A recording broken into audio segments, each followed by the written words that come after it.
What's up, everybody? Welcome to the Fantasy Alarm Quick Out Podcast. My co-host, John Impemba, Sweet Angel, he is on his honeymoon right now. So we have the great Howard Bender joining us today to fill in, talk a little AFC South.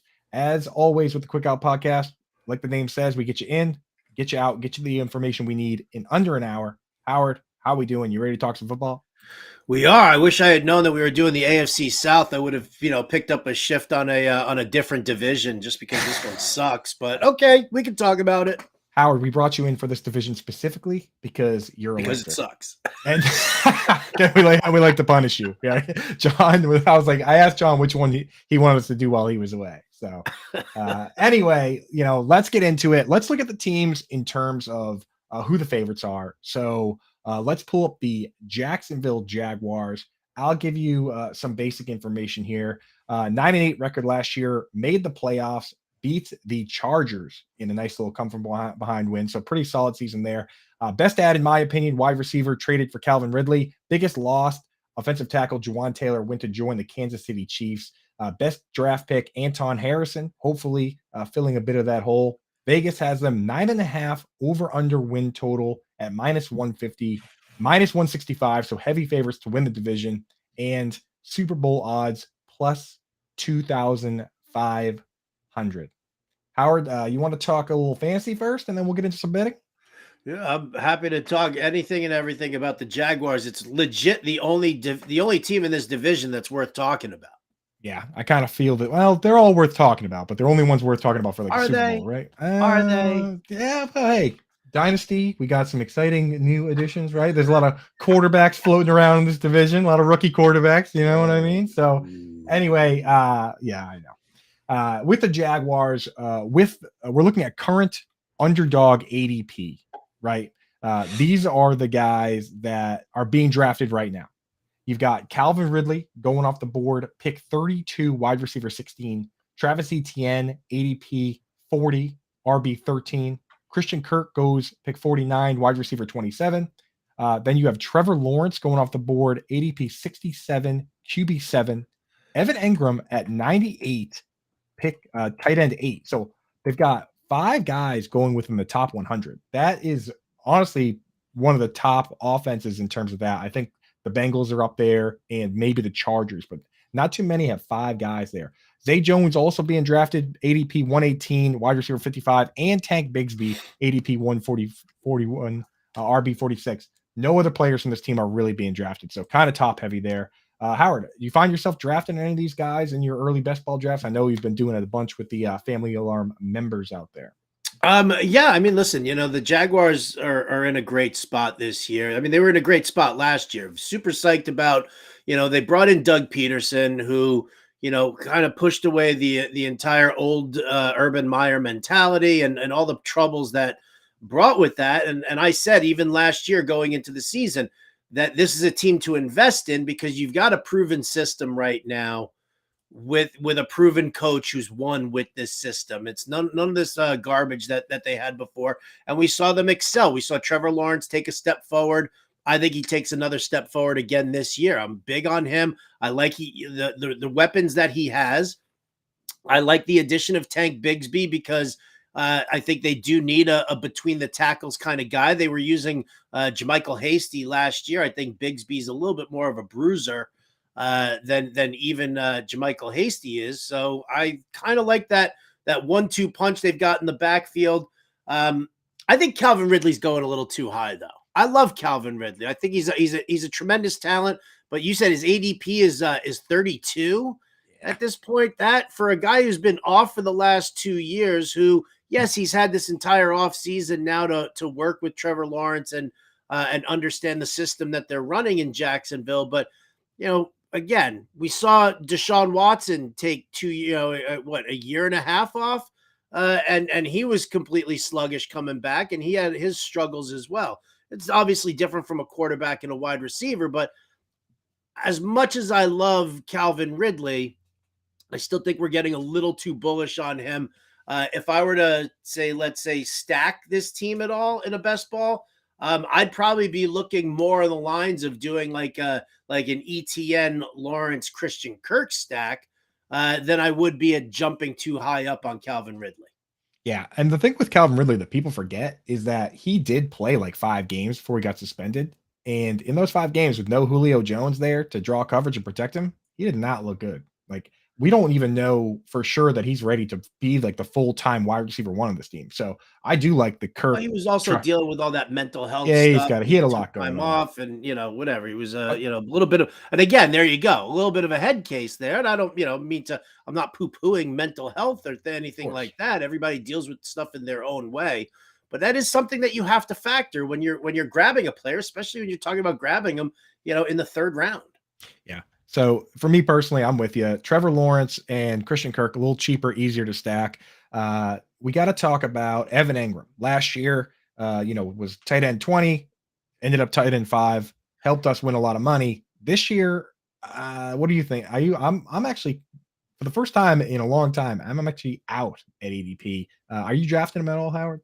Well, I mean, again, I think that, ADP is and the big problem that we have is that everybody is just basing it off of what they saw last year, and Right. that was it. And are the targets going to go to Evan Ingram the way they were? You're opening up different receiving options. You also brought in Brenton Strange, right? I mean, so you've got another tight end who is capable of catching passes as well. So they've got a bunch of receiving weapons there. I don't necessarily know if I want to like fully invest in Evan Ingram at his spot right now, ADP wise. Yeah, that's what you run into, Howard, right? Especially when you bring in a different type of tight end, and they also added a fullback in the draft to this roster, is that you have the 3 wide receivers, 2 tight ends, a fullback.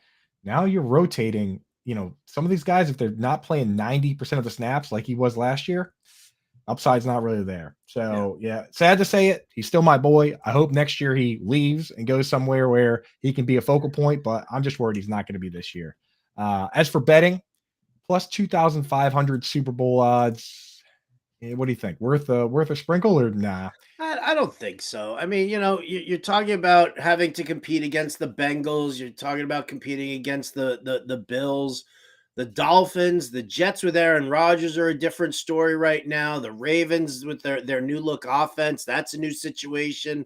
We'll see what happens with the Browns. There's way too much going on in the AFC right now for me to turn around and say that the Jags are, a team that I want to sprinkle a little something on for Super Bowl. Playoffs definitely win this division 100%. Yeah, I'm with. Super Bowl, I think next year, like if they play well this year, and then I love when teams just add that like hired gun player, like the yeah. hired gun cornerback, like when the Patriots added Revis, they were just like, whatever, we need something to just make us just a little bit better. I think next year they come in and say, hey, now's the time, and they go after something like another pass rusher or a corner or something, and then you say, okay, this team is a real threat. But I'm with you, Howard. I'm not going there. With Trevor Lawrence, you don't think Brandon McManus was that piece of the puzzle? hired gun Brandon McManus. I mean, hey, it's crazy to me because I liked Riley Patterson. Like as far as you can like kickers, I did like him, and they just did him dirty, man. McManus became available, and they said, "Smell you later." Unbelievable, dude. Like, come on. Whatever. He landed with the Lions, so we'll see what happens. So I look at these, and the Trevor Lawrence MVP plus 1,400. Trevor Lawrence most passing yards at plus 2,000. I almost feel like if he's gonna be the MVP, he needs to have a season like that. I'd almost rather just take a little bit of the extra juice there. What do you think, Howard? It's kind of interesting when you see such a bit of a big difference for a pocket passer like that between passing yards and MVP. Well, I mean, again, MVP, you're talking about going up against some of the top AFC guys who have all been there before. I mean, are you talking about, him against Joe Burrow, him against, so I mean, a lot's going to depend on really what happens with the Jaguars this season. So, again, I look at this as a team that's on the rise. I love the trajectory that they're on. Am I going to get so crazy bullish about them that I'm going to start, dropping money on them to, win all these, player awards or to win, a Super Bowl? No, probably not. I think that there's a there's a level of graduation that they take, a step forward each year in order to make that happen. So, I mean, for most passing yards, you're talking about a guy who's got to outthrow Patrick Mahomes, Yeah, who that's threw true. with garbage receivers last year, threw for over 5,000 yards. Is Trevor Lawrence going to do that? Is Doug Peterson going to want to utilize ETN and Bigsby a little bit more out of the backfield, kind of rotate those backs in? Will the Jaguars be down on a regular basis that they're going to have to pass the ball too much? I don't think so. Yeah, the one I like for yards is actually, and I know we're not talking about the division here, is Justin Herbert. Just because they were third already in pass yards last year, now they add Kellen Moore, who's supposedly going to increase that average depth of target. Kind of like that one. Kind of like Herbert. But anyway, that's about it. Anything else you wanted to talk about on the Jags before we move on to the rest of the darlings in this division? I mean, I'm sure there are probably a million other things I'd rather talk about involving the Jaguars. I don't know what's their London schedule looking like, and are they taking the bye week after the London schedule? Like that's another funny thing about the Jaguars and what we're Right. dealing with here, is that the NFL has just been throwing the Jaguars out to across the pond because they're not selling out every single game at home. So they're taking these home games away from Jacksonville and they're throwing them over, into London. I don't think that's going to be the case. The more the Jaguars start to build right now, and I haven't looked at their schedule to see if they are in London this year. Oh, Howard, it is actually the most Jaguars one ever. Do you know what they did? Is they put them for 2 games in London, and they basically did, and they put them back to back. They basically just said, "Go out there and stay out there for 2 weeks, dude." Are you serious? I swear to God, they have the Falcons in London October 1st, and then they have the Bills in London October 8th. They just said, "Why don't you just stay out there?" That way, their owner is like Chad Conn. He owns like a Premier League team, right? Like he's a soccer guy too. So yeah, this is the most London season ever for the Jags, and they're actually good, and they're doing it to them. It's wild. You know what though? I'll tell you what. That second game, I'll take the Jags and whatever points that the Bills are laying for them. 100%. Because I think the fact that if they are going to stay there for the entire week and they're going to practice there and they're just going to basically live over there, then yeah, no time zone issues whatsoever. I think the Bills might be in trouble for that game. You're not worried they might be a little bogged down on fish and chips after a full week out there. drinking them moonshine beers, those bitters that they start throwing out there. No, I think that actually, I think they'll be fine. And you know what? I mean, listen, I think you're not talking about a city that's where these guys are going to be like, I want to go out and like experience all the nightlife. I mean, it's a city like any other city, but they've seen it, dude. They've seen the Big Ben clock by now. Big Ben, Parliament, Big Ben, kids, Big Ben, Parliament. So yeah. Anyway, Dustin, hey, we got Dustin in the chat. He's excited about the Texans. Someone's excited about these other teams. Before we get to these other teams, just want to mention real quick. There is something very exciting that people need to get on right now. That's the Fantasy Alarm draft guide that we just dropped. It's a living draft guide. So it's got all of your favorites already. It's got my rankings, Howard's rankings, the dynamic rankings, pretty much everything you need to do drafts now, as well as multiple articles, including today's article, the Scott Fishbowl guide on how to win that. So definitely get in on that article if you're in that. I mean, it pays for itself there because you want to get famous by winning the Scott Fishbowl. But we're going to be dropping articles all summer, right? Like the living draft guide means the rankings get updated routinely. The articles come out all over the place. Howard, when is your you do an amazing series on the breaking down the different offenses. When that comes out a couple weeks from now, or when's that one? Yeah, it's going to be mid July. I think I said it for the 15th is when it's going to start coming out, and I'm just going to trickle out 2 divisions each day of the week. I love it to make that happen. So it'll be the East, then the North, and the South, and then the West. So we'll do that all steadily through there. I think I have that set down for that point. It's kind of funny that even though like I work at Fantasy Alarm, but I still, and I write a bunch of the articles in there, do a bunch of stuff, but I still actually have on my schedule articles that are must read every year from you guys. Like I always read yours on that. I always read Dan Malin's offensive line breakdown, which is amazing. I Great stuff always I always check out the smart system, from Glenn. Like it is really a great guide. But anyway, yeah, check that out now. It's available now on fantasyalarm.com. Let's get into the next team here. Next best odds, and it's the Tennessee Titans. So let's get them pulled up. We have a team that went 7-10 last year. The best ad this offseason was offensive tackle Andre Dillard. They did lose not only guard Nate Davis, which was a tough loss, but Taylor Lewan decided to retire. I think he was going to get cut anyway. They drafted offensive tackle Peter Skoronski in the first round, a guy that at the very least will be a successful guard in this league, but he'll likely be a good tackle. I think it's like arm length. That's the only downside that people have been talking about. Would you say he's got like little T-Rex arms? And that's kind of that's worried about that. That's what they always talk about, where it's like the arm length, and I don't know, man. I think he's going to be fine. But anyway, at the very least, he would be a great guard, but he should be a good tackle. 7.5 wins at plus 110. Not really sure where they're going to find 7.5 wins. Maybe, I mean, with the rest of this division, they could probably find them. Odds to win the division plus 425. Super Bowl odds are, I mean, if you believe in this team, $100 to win 8,000.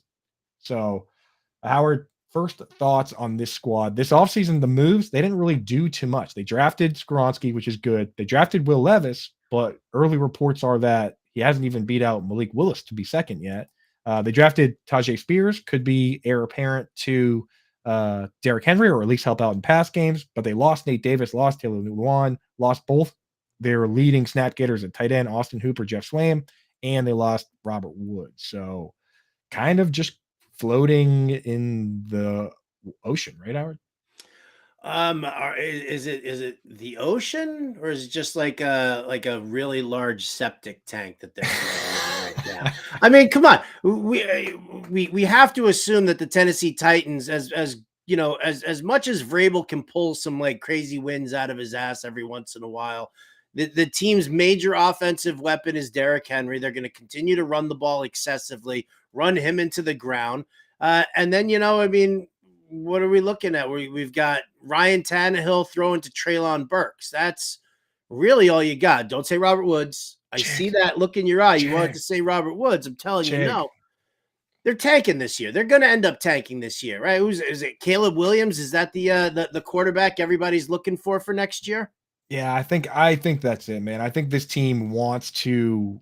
They're kind of in a weird spot where you want to give Ryan Tannehill and Derrick Henry one last shot, but you're rooting against them, and you're trying to give yourself a way and a reason to say next year, hey, let's just blow it up, So I think that you're exactly right, Howard. They're kind of setting this team up to fail so that they can cleanse it next year and start again. So, but I will say this for fantasy football, we have seen on some of these like ghost ship teams like this that don't care, Treylon Burks, and then after him, there's room for Chigakonkwo, right? Like, or Kyle Phillips, maybe, I don't know, but Chigakonkwo, that's a guy who, and we've talked ad nauseum about this player, but he on paper looks a lot like George Kittle in terms of same exact 40 time, can break off big chunk plays, had 340 plus yard plays last year. And on the flip side, his rookie year kind of looked like Mark Andrews, where his yards per route run was higher than Mark Andrews as a rookie, just needs more snaps. So I'm interested. I'm taking him. Here's what we're seeing for fantasy. Derrick Henry, ADP 24, RB8. So, on Underdog, he was the RB 3 last year or 4, and now he's going RB8. So, hey, maybe discount there. Treylon Burks, ADP 69, wide receiver 36. That's the next highest drafted player, 69 in ADP. Chigakonkwo goes 130, now going tight end 12. So officially a back end tight end 1.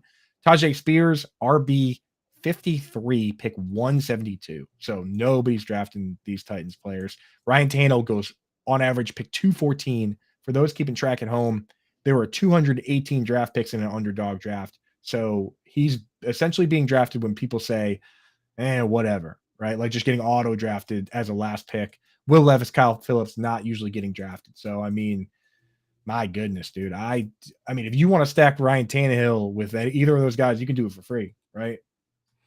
Yeah, I mean, we're not stacking Titans. Can't. You can't do it. You can't do it. That's a waste. Listen, if I'm drafting anybody, in redraft leagues here, it's obviously it's Burks, then it's a Okonkwo, and then it's Derrick Henry. I mean, I know that we've all been kind of waiting for the other shoe to drop, and when is Derrick Henry going to finally break down? I definitely just don't want to be the guy holding the bag there at the end when Derrick Henry's doing it, especially in a season that's going to kind of be lost, for the Titans. When you're sitting there, I mean, let's face it. I mean, your defense is average at best. Are they really going to be a throw heavy team? So, I mean, I'll keep it very limited to my desires to house any of the Titans on my teams. Yeah, honestly, the more I think about it, in the modern NFL recent years, we're seeing a little bit more movement towards the trade deadline. Like in-season trades were never a thing, right, Howard? But now Right. we see Zach Ertz move. You saw Baker Mayfield move and start a game. Like it's happening a little more often than it used to. So I don't think it's crazy for this team to start the season and say, "Hey, why don't you guys see if you can get it done?" And if they end up going like 2-4, 2-5. Maybe it's time to shift some of these guys, move them around. So I don't think that's crazy. I don't think that's crazy. Although Derrick Henry, if he gets traded, he would miss the 2 games against the Texans week 15 and 17. That's where all his value comes from, those 2 games, right? That is 100% the case. Why would they? I mean, really, why backload the schedule like that? I know. That's something I don't understand. I hate the NFL schedule makers. They're trying to like create drama for the division, right? They're trying to create like this situation where you have all these division games loaded at the end so that it's like, you can't just cruise, but it doesn't work like that, especially with this division. It ends up being gross. It ends up being gross. So anyway, that's probably all we need to talk about for fantasy. For betting for these 3 other teams, Howard, I found an extra prop to bet for the division because like you're not going to bet this team to win the division at 425, right? No. But I found on DraftKings they have specific division finishing lines, so we can bet on who comes in second in this division, which is kind of interesting, right? Because like none of them have good odds after the top dogs, the Jaguars, but you can bet on the Titans to come in second at plus 225. You can bet here are their odds at each position. Second place plus 225, third place plus 230, fourth place plus 245. So pretty much even odds for any spot. And then of course, first place is plus 425. So rather than betting on them to come in first, you can say, hey, I think this is the second best team or third best or fourth best. It's kind of an interesting way to approach it because we're not going to touch the division, right? And you're not going to bet on them to win the Super Bowl. That's crazy.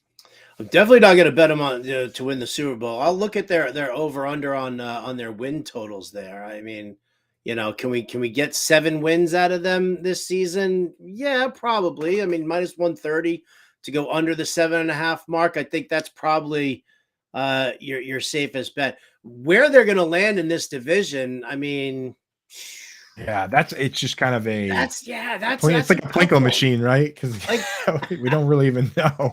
It could be any one of these 3 teams. That's what makes it kind of hard. But at least I think I would probably just sprinkle a little in there to have them finish dead last in the division, only because they're the team that needs the hardest rebuild right now. Texans with the moves that they made last year, and adding Stroud and then adding a major defensive component as well was a big factor for them. So that while yes they are rebuilding, they've started the bulk of what they need in the NFL draft. That I think that they could end up kind of eking out a couple of wins, and I could see the Texans, the Titans, kind of tanking those 2 of those last 3 games. Right. And they, like, if you think about it, the games versus the Colts, Texans, and the Colts and Texans, the ones that that's where the 7.5 wins would have to come from. We talked about it. They were kind of backloaded. So I kind of like that thought process. How many times have we seen the older team give up? And then at the end of the year, the hot young team, like the Lions, after, struggling to start the year, they kind of, you get that little winning culture going. Things get a little exciting. So that's an interesting narrative there. We're going to talk about the Texans. Since they have the worst odds, do you want to jump to them now, or do you want to do Colts? I We mean, can since jump to we're them on now. Colts. I'm just Yeah, thinking now. I wanna see what the parlay is. Can I parlay the under and them finishing in fourth? yeah. Let's go to that. Earn Dog, pull up the Texans ahead of the Colts here. So this team, 3-13-1, just ever so barely better than the Bears as the worst two teams in the league last year. The best ad, in my opinion, Dalton Schultz. I love the he fits the scheme. I thought the Dolphins were going to come get him because the Dolphins run that same offense the 49ers do, where they use Mhm. George Kittle. This team, D'Amico Ryans and Bobby Slowick, they're going to run that same offense, and they said, no, we're going to pay for Dalton Schultz. So I kind of like that they, especially as a Patriots fan, kind of put the blockade on the Dolphins there. Biggest loss, I think it's pretty easy. They traded Brandon Cooks for scraps. Say what you will about whether he would be part of the future or not, but arguably their best player. Was he not, Howard? Was he? Yeah, Eh, probably. He's up there. I mean, Damian yeah, Pierce. Brandon Cooks, he's like, I mean, you can pencil him in for 1,000 yards, handful of touchdowns each season. When you're a 3-win team, the best player on the team doesn't necessarily need to be that good.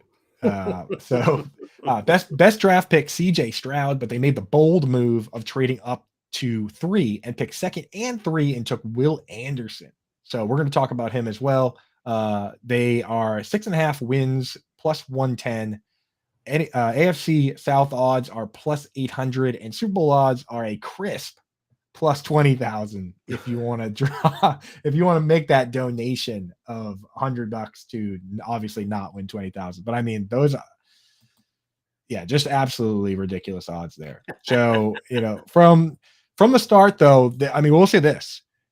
If you're like, we look at the Titans and we say, hey, they did nothing, good or bad. They didn't bring guys in. They didn't really lose guys. This team made moves. CJ Stroud, second overall. Will Anderson, third overall. They drafted Tank Dell, wide receiver, in the third round.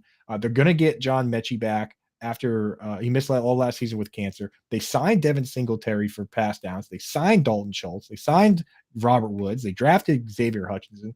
This team, shakers and movers. They signed a fullback, Andrew Beck, to come in and try and beat Kyle Juszczyk over there, right? So as far as moving and shaking, brand new team, Howard, right? Um, Brand new team or kind of the same old same. I mean, let's look at it from a fan. You want to look at it from a reality point or or a fantasy point right now?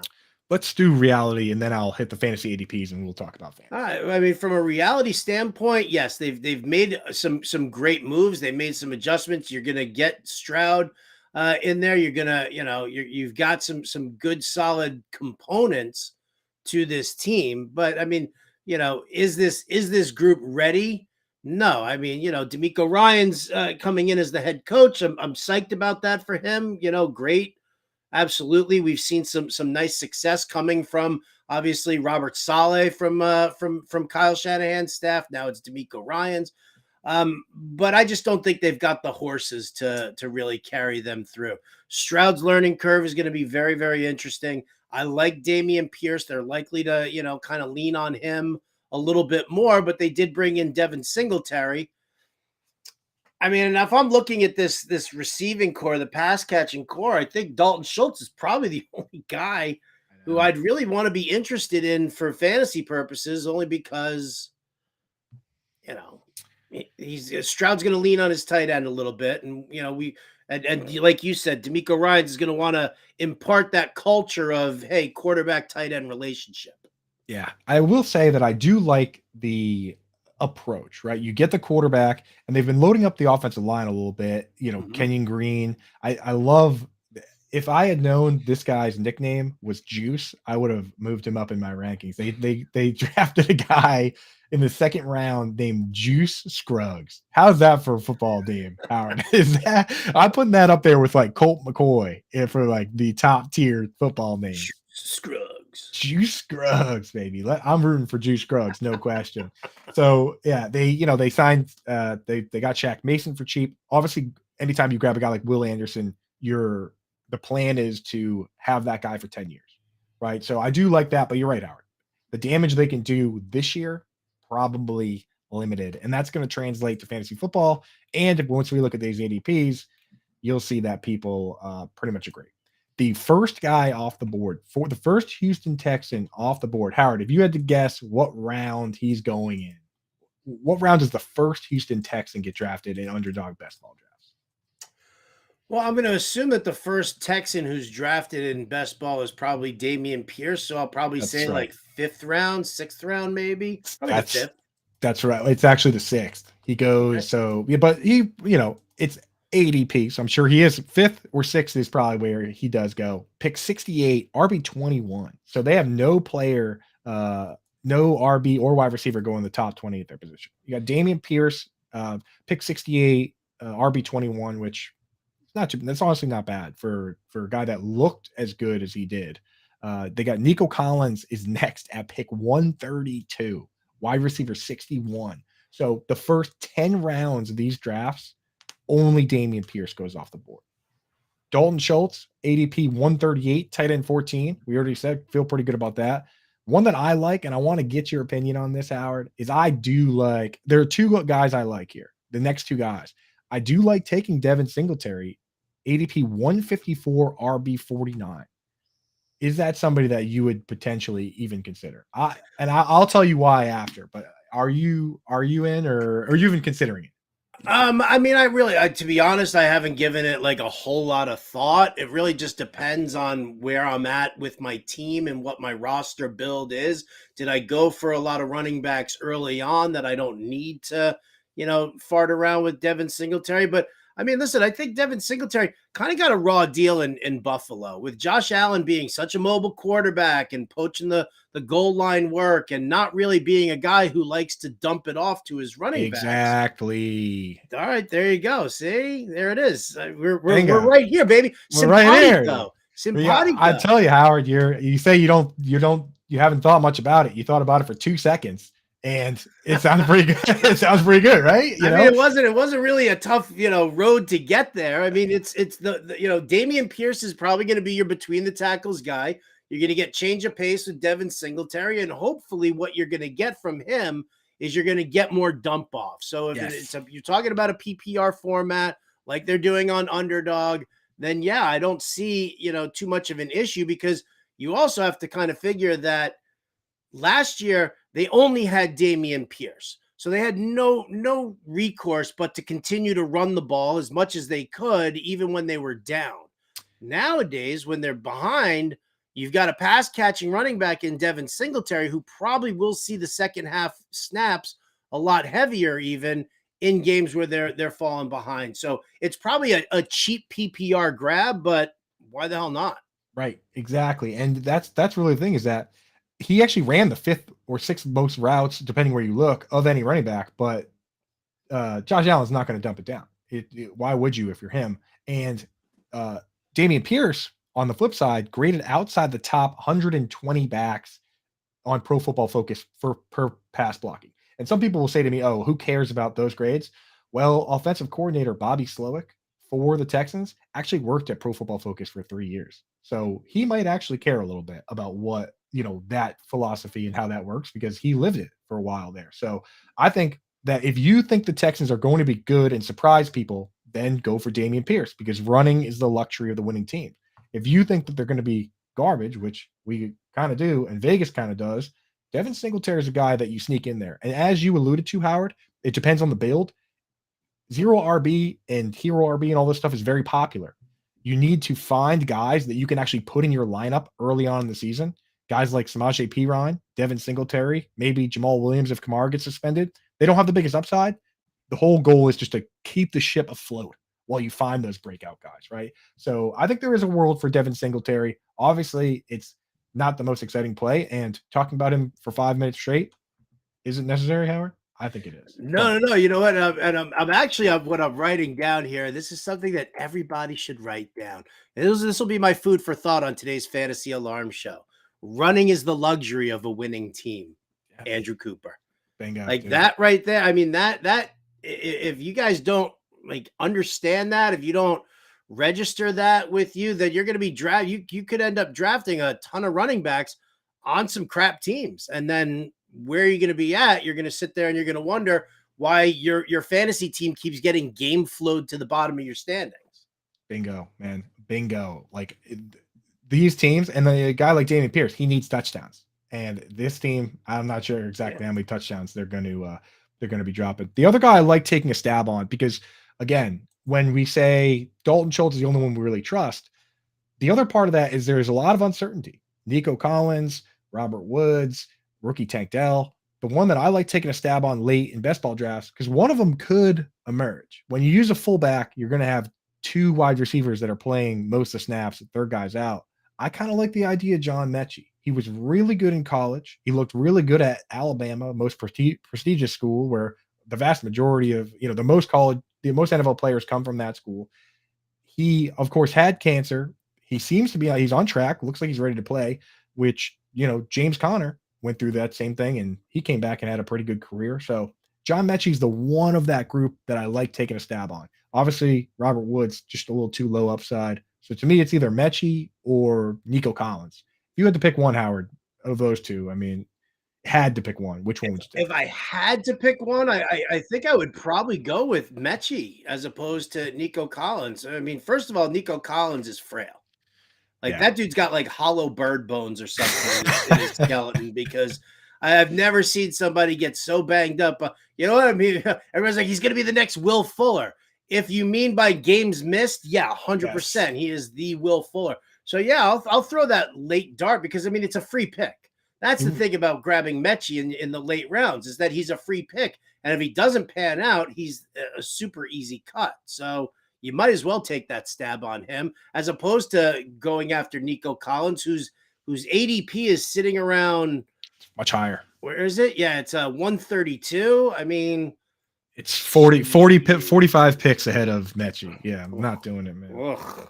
Not doing it. And the thing with Nico Collins, if you want to be even more scared with the injury stuff and all that, is that my comp for him coming out from school, same 40 times, same size, same draft capital, was Kenny Golladay. So if he's on the upside of the brief period that Kenny Golladay had with Matt Stafford is nice, but if that's the kind of player he is and the kind of way he plays, not the best for health and longevity. So, something to worry about. Let's get into some betting real quick because Super Bowl. We don't. We want to bet on the Texans. Hey, there are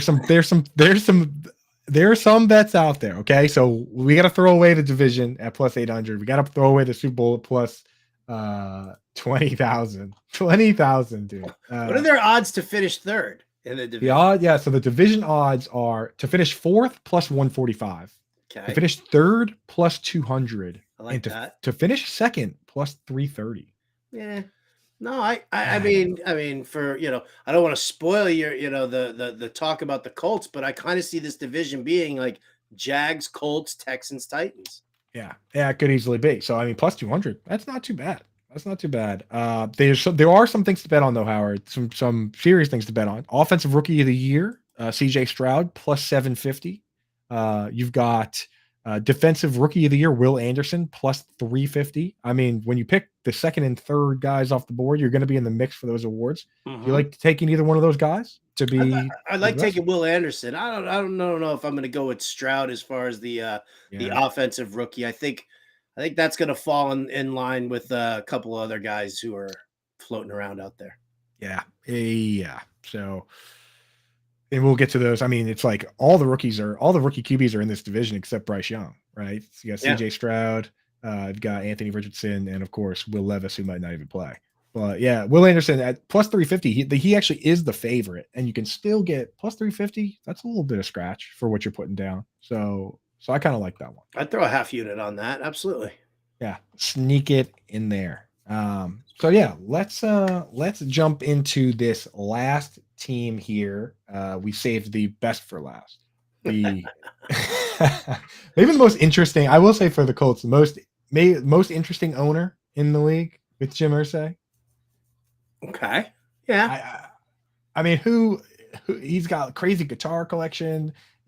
People are showing up dead at his apartment. Like, I don't know. Who else? Who else is doing stuff like that, man? Jim Irsay. Officer, he was there when I got here. Exactly. I didn't have anything to do with it. Yeah, he's very outspoken. Jerry Jones also fairly outspoken, but I don't know. Jim Irsay kind of exciting. But let's pull up the graphic and give you the quick rundown on this Indianapolis Colts team. Thank you, Earn Dog. 4-12-1. So it was their tie with the Texans that cost the Texans the first overall pick, if you really think about it. Best ad, I would say, Anthony Richardson. Got to shoot for the moon. I like the draft pick there. Biggest loss, they lost Bobby Okereke. The Giants threw a bunch of money at him. He's the tackle machine, right, Howard? Like, someone else going to have to pick that up. So, Big fan. Yeah, big fan of his. So, good move by the Giants, though. Got to go for those guys when other teams are struggling with cap. Josh Downs is the best draft pick at value, in my opinion. Anthony Richardson just kind of fell in their lap. Josh Downs, I do love that pick in the third round. Great slot wide receiver out of UNC, and a personal favorite of mine for Dynasty for long term. You got Vegas win total 6.5. That's at -135. So even though both the Texans and the Colts are at 6.5, that -130 plus versus the +110 for the Texans tells you that it's they favor the Colts here.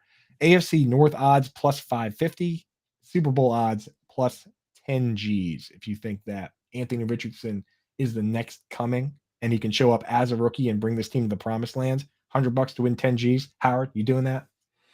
$100 to win 10 G's? No. I'll put my $100 elsewhere. Put in your pocket and just leave it there, right? If I'm gonna put $100 on the Colts to win the Super Bowl, I might as well just take a $100 bill and just stand out front in my house and just set it on fire and be like, anybody want this? Here you go. Just drop it at the train station. Make somebody's day. At least somebody's gonna find that and be like, we're getting just shoot like a TikTok video and be like, hi, I'm Howard Bender. I was gonna waste this $100 on betting the Colts to win the Super Bowl, but I'm gonna give that to you. And I'll just go to like each place to be like, hi, I'm Howard Bender. I was going to bet this $100 on the Houston Texans to win the Super Bowl, but then I realized how stupid that was. So I'll just give it to you. We should really just start doing a series of YouTube shorts. I'm going to do that at the Fantasy Football Expo. At the Expo. Here you go, dude. Yeah. So perfect. Yeah. Well, I'll get it. We'll get into the fantasy implications. But hey, let's real quick. We have a question in the chat. Scooby Taylor. Scooby, thanks for jumping in. He says, got a Dynasty Superflex League question. Got offered, and it's relevant to the division. Got offered Trevor Lawrence and Jackson Smith and Jigba for Bryce Young, CeeDee Lamb, and T. Higgins. So it's Superflex, which is the big rub there. But man, you're getting back some weapons, Howard. So what do you think? You're getting back some fantastic weapons, but yeah, it's Superflex, and that's the big deal there. Is Trevor Lawrence your QB1? Is he your QB2? What is your, Scooby, what's your QB room look like if you were to get rid of Trevor Lawrence? Like, what would Bryce Young? Because to me, Bryce Young is a guy you draft in Dynasty, but in a Superflex league, like, he's not somebody I want as anything but my QB3 going into the season. Like, I want two bona fide QBs in there and then maybe mix in Bryce Young. So I love, he's got Burrow and Goff. I might do it, dude. If you're one of the best teams in your league, right now, I think you can get the difference from Goff to Trevor Lawrence might not be that crazy. And then you're adding CeeDee Lamb and T. Higgins. I think if you're a top 3 team, I would do it. What do you think, Howard? Yeah, I think if you're in it to win it this year, then it's a move. Obviously, Bryce Young, you can hold him for the future, but it's the important thing is getting Lamb and Higgins onto your roster, and those guys should start. Scooby, you gave us your QBs. Give me your wide receivers too. Yeah. I want to see who your wide receiver room is, because if you're overloaded on too many great wide receivers, even if you're starting 3 and you're got a flex in there also, obviously Lamb and Higgins would start, but who are you sitting there? Who are you parking on the bench? Exactly. And I will say this to everyone out there listening or watching on the show. I know Scooby, I'm pretty sure Scooby's actually already a member. If you want us to answer questions all day, every day, we do that on the Discord. Become a Fantasy Alarm member right now. If you use promo code, I believe if you use promo code Howard right now, you get 50% off. Look at you. That's my coop. because you're the guest. So use promo code Howard. They'll give you 50% off for the first 6 months, and you get 7 days free trial to look at everything. You can come in the Discord, ask some questions, poke around the draft guide. You get baseball, you get every sport. So you can check it all out for 7 days. If you don't like it, you can jump out. But that's available right now. Promo code Howard for 6 months. And if you get in the Discord, you can ask these questions whenever you want. We're in there every day. I got my own section there, Coop's Corner. You can ask questions just to me. So make sure you're getting signed up for that. It's Fantasy Alarm Man, and where we make millionaires in there in that Discord, right, Howard? Like Millionaire We Mike. do, actually. Yeah. Right. Shout out to Chauncey, right? How much Chauncey money does that crushing, dude make dude. in DFS all the time? He's posting every day in the winter circle. Every day in the is. winner's circle. Yeah. Love So it. yeah, come join us. But yeah, back to Here we go. Okay, right. I'm like sitting here. I'm like, what's Scooby doing? What's he doing? what's Scooby doing? Yeah. Ayuk, JSN, Amari Cooper, and Jerry Jeudy are the main guys. So I'm definitely making this deal then. If your team if you feel like your team is going to compete, because here you go. I mean, you've got if you're starting 3 wide receivers in a flex, you've got Cooper and Jeudy, and now you've got Lamb and Higgins. Yeah, And so you've already got Goff and Burrow as your 2 QBs right there. If you just have 2 reasonable running backs, then you just start a wide receiver in the flex with that crew, right? Like you're loaded up. So yeah. I'm in on the trade. I'm in on this trade too. I'm surprised because I normally wouldn't say that with the trajectory that Trevor Lawrence is on, right, and the fact that Jackson Smith and the Jigba, I don't think that Lockett is on this team beyond this season anyway. So right. Unless the team you're trading with is crazy good too, like that guy is clearly playing for the long term. Like if he's given up CeeDee Lamb and T. Higgins, he's not a threat to beat you this year. Right. So yeah, I'm going for that. ETN and Kenneth Walker is running. Yeah, backs. You're all okay. Set. It's I'm not loving Walker, but I think ETN is perfectly fine here. You figure it out.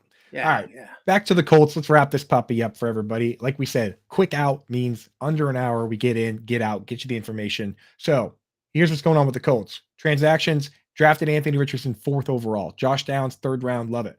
They added Will Mallory to a big group of tight ends in the 5th round. He could compete. We like Jelani Woods. Running back Evan Hull is a smaller pass catching back, basically to replace Naheem Hines, I feel. They signed Isaiah McKenzie, who's just kind of a extra guy. So besides the big move at QB, nothing too crazy. For fantasy relevant players, you got Jonathan Taylor going ADP 17 RB4, so pretty squarely beginning of 2nd round. Michael Pittman, ADP 62, wide receiver 31. That one's kind of interesting to me. Anthony Richardson is the guy.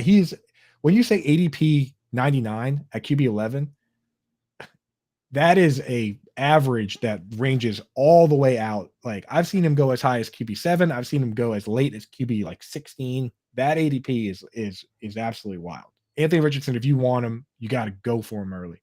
Josh Downs, ADP 205, wide receiver 87. Jelani Woods, 212, tight end 32. And then guys like Evan Hull, Zach Moss, you can take a stab with the last pick, but they're not usually being drafted. Also, I missed in there Alec Pierce, ADP 148, wide receiver 66. Did you miss them though? I don't think you missed them.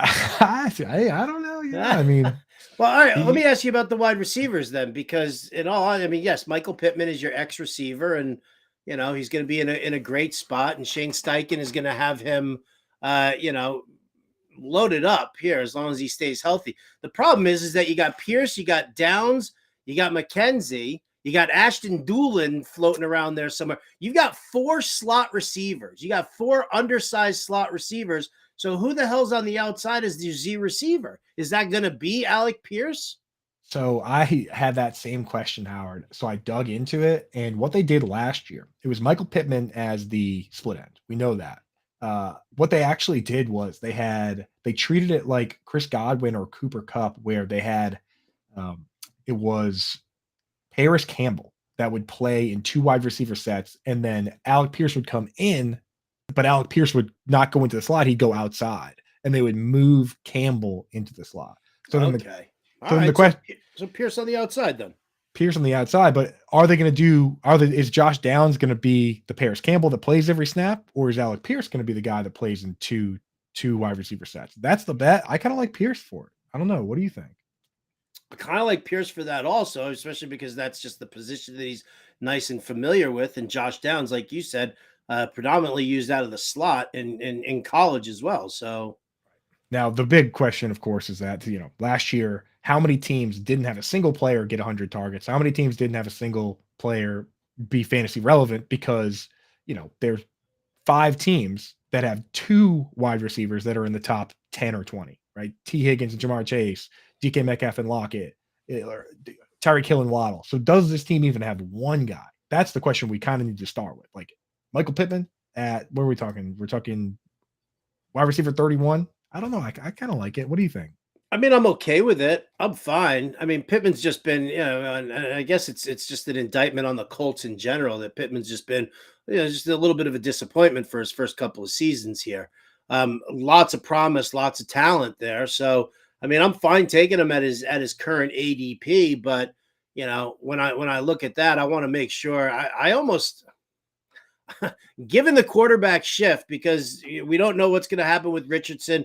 I hear Gardner Minshew is really vying for that week 1 starting job. That I would almost want to say that if I'm going to draft Pittman, he's going to be my wide receiver 3 at the most. Yes, I like that because it is volatile, man. Like, but if Minshew gets that job, I'm feeling pretty good about Pittman. With Richardson, it's it's hit or miss, but I think Minshew could at least get the ball to his biggest one guy. No, you out on that? You're not a Minshew believer? You don't have Minshew mania, Howard? Can I tell you, Minshew was my starting quarterback late in the season last year because I lost Ryan Tannehill and Lamar Jackson, and I beat. I don't know if he's out there listening, but I beat the better boss, Matthew Deutsch, in the finals there, and that was the FSGA, right? To go on to get promoted into the top league. And I had Kaka Poo Poo in there, man. It was awful. So Matt Deutsch, man. So soft spot for the mustache and the jean shorts, but it goes nowhere else beyond that. Yeah, I mean, it's like he's one of the guys that you're rooting for the vibes, but I don't know if he is actually truly a good NFL quality quarterback. Let's look at some bets here. We already said we're not laying the money plus 10,000 to win the Super Bowl. Over under 6.5 wins. It's minus 135 if you want to bet the over. You get a little juice plus 115 if you bet the under. Howard, feeling I don't know if I don't like these over unders for this division because I mean they're just super tight. It's so hard to sort. Yeah, you don't know the way it's going to go and who's going to tank and whatever. But I mean, Colts at as a 7-win team in order to hit that. Where'd they finish last year? They were 3 bad. Yeah. No, 4 wins. 4 wins. Or 12 so are they better than? Are they a 3-win? Are they 3 wins better than they were last year? I kind of think they are. Yes, this team maybe. I mean, it was Matt Ryan. I'm looking at. All right, let's say they split with the Titans and they split with the with the Texans, right? So very reasonable. 2-2 on that. And then if you kind of look through the rest of their schedule here, they've got some tough matchups for sure. But I think they can handle the Panthers. I think they can handle the Bucks. Is another couple of wins there. I think it's definitely possible that they handle both the Falcons and the Raiders late in the season. Patriots are also their over under set at 7.5. So I mean, it's no lock that they beat the Patriots. That in that game, it shows as a home game on the schedule, but it's actually that game's in Germany, I believe. It's not here. It's not. It's that. Yeah, that game is over there. Why are we doing this? I know that. Yeah, that it's either London or Germany, but that is not a home game for the Patriots. So that is a potential, neutral site game. And we don't even know what the Rams are going to be either. Actually, now that I look at it, I wasn't looking at the schedule when you brought this up. So yeah, the Panthers. It's entirely possible. I want to parlay schnitzel as a dinner and. I had schnitzel while I was out there. It was dope, dude. I will say. So here's where you might be. It's just like fried food. That schnitzel was dope. The schnitzel is dope, yeah. So anyway, with the Colts, I think the best way to approach I think the best way to approach this Colts, man, is looking at the way we were looking those odds we were looking at for the other teams. Because right now you get the Colts are plus 550 to win the division, which we don't like. Nope. To come in second, plus 250. Bing, bing, bing, bing. Third is plus 200, and fourth is plus 215. So you actually get the best odds to bet them to come in second. We kind of like them to come in second already. So yeah. I think that's a money making. I'm gonna put some money on that right after the show. Plus 250 to come in second. Sprinkle. You're not asking for much. Outside of that, you can't bet. You're not going to bet anything. Richardson at plus 15,000 to be MVP. You're not going to bet Jonathan Taylor plus 15,000, but you could bet Anthony Richardson plus 600 to be Offensive Rookie of the Year. You could bet Jonathan Taylor plus 650 most rushing yards. I think those are much more reasonable than MVP bets.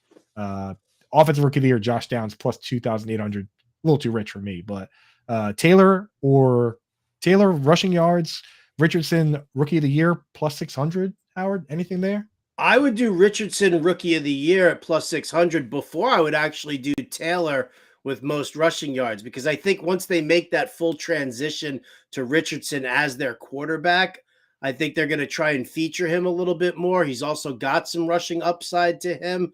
And if they're going to be running RPO over there, I think Richardson is more inclined to take it himself than he is to dish it off to Taylor. So I like the plus 600, not to mention the fact that we know that the most rushing yards is going to be, Bijan Robinson with his 812 carries that he's going to get this year. Oh my God. That Arthur Smith, man, is just a guy that gets to do exactly what he wants, right? Yeah. Fullbacks and Johnny Smith and Drake London and Kyle Pitts, just big monsters, something out of Space Jam. Like that is going to be a pretty serious rushing attack. They brought back McGreary. They brought back Lindstrom. I keep selling. I'm getting sold on Bijan, man. I'm getting excited. But anyway, everybody out there, thank you so much for joining us today. Howard, thank you for filling in on your favorite division, the AFC South. Shout out John and Pemba. Hope he and his bride, Rebecca, are having a blast out there in Italy. And everybody stay tuned after this. We've got the Tour Junkies coming on next for an hour. Then after that, 3:00, it's your favorite, the Front Yard Fantasy Game Show. So make sure you're hanging around for all that stuff on Better Sports Network. A lot of great programming. And get that Fantasy Alarm Draft Guide right now. There's no reason to wait because it's a living draft guide. It's going to be updated all the way. This isn't some gas station magazine, baby. This is articles every single day from us to you. Let's go. Thanks, everybody.